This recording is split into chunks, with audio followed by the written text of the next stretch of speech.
Does the insurance company, do they have an interest in taking care of the homeowner after the storm? What is their motivation? Is their top motivation to settle claim in a timely fashion? All those things you said. How often does that happen, and how often is that just hearsay? 99% of consumers do not know. In fact, most frontline adjusters don't even know this, is that an insurance claim is a financial negotiation. Just like if you were to buy the house across the street from you. The house is worth $200,000. They're asking $200,000.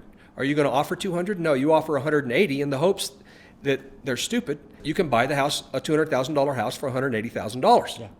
So they're under no obligation to take the $180,000 offer. Maybe they counteroffer for $195,000, and then they counteroffer for $185,000. They end up settling on $190,000, and you buy the house and you go on down the road.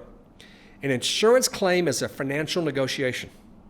An insurance claims department makes an initial offer to settle the claim. That's what it is, just like an offer to buy a house or an offer to buy a car. It's a financial negotiation. But the consumer doesn't know this. In fact, the adjuster doesn't know this. I didn't know this until I was an adjuster for 4 years, and then I started negotiating large commercial losses. Then it occurred to me that I'd been in a financial negotiation for 4 years as an adjuster, and no one had ever told me. The claims executive didn't tell me because they didn't want me to know. They didn't want me to know that it's a financial negotiation, because then what might I do? Actually adjust the loss, adjust my numbers. If you're called an adjuster, then that means you're supposed to do what as an adjuster? Make adjustments. To what? Your estimate. Yeah, that makes sense. And so you make an initial offer to settle the claim. Consumers don't know that the estimate they get in the mail, along with that initial check, is an initial offer to settle the claim. They can make a counter claim, which is called a supplemental claim, for the remainder of their loss that's over and above the initial offer to settle. Consumers don't know this. Very few contractors know this unless I've taught them. I can't tell you how many homeowners we initially sit down and meet with that's one of their questions is this is what the insurance company gave me. Can you work off? Can you do it for this amount? Of course not. That's like saying, well, a realtor saying they're offering $180,000 for a $200,000 house. Can you work with this? No, because the house is worth $200,000.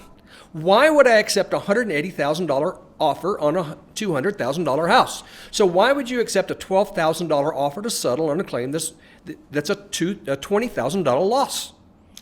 Of course they're going to offer $12,000. Yeah. They're hoping that you'll take $12,000 on a $20,000 loss. They just saved themselves $8,000. They handled the claim quickly. They closed the claim, which is their goal, and the claim does not reopen. That's their ultimate goal, to close the claim as quickly as possible, conduct a thorough investigation, close the claim as quickly as possible, have the claim stay closed for the minimum amount of money they can get by with. Of course, just like a home buyer is going to try to buy the house for the minimum amount of money that they can get away with. You're going to try and buy a car from the car dealership for the minimum amount of money that you can get by with, won't you? Exactly. It's a financial negotiation. This is no different. Exactly. I'm not saying it's nefarious. I'm not saying that it's evil. I'm saying it's a financial negotiation. It's the way financial negotiations work in America. What I'm saying is evil is that nobody knows what's going on except the claims executives. Exactly. And I'm wondering what the percentage is of that, of no one knows. That actually they go with their first check and the contractor doesn't know any difference and they go with whatever the first check is. I wonder what that percentage is. You'd be surprised. The multimillionaires that own lots of commercial property, that have a large commercial loft, multi-million-dollar loss, they don't know, of course, that it's an initial offer to settle the claim, and they're business savvy, and they don't know that. You'd be surprised. Yeah. So how much less a consumer with their homeowner claim? They don't know what's going on. They just hope that this $12,000 that's offered on a $20,000 is sufficient. Yeah, if you do substandard construction and you piecemeal the roof. But if you're going to do a thorough job and do the job correctly, to minimum construction best practices, which is what they paid for when they bought the policy. How many people, when they bought their policy, are buying for substandard construction? No one. That's who.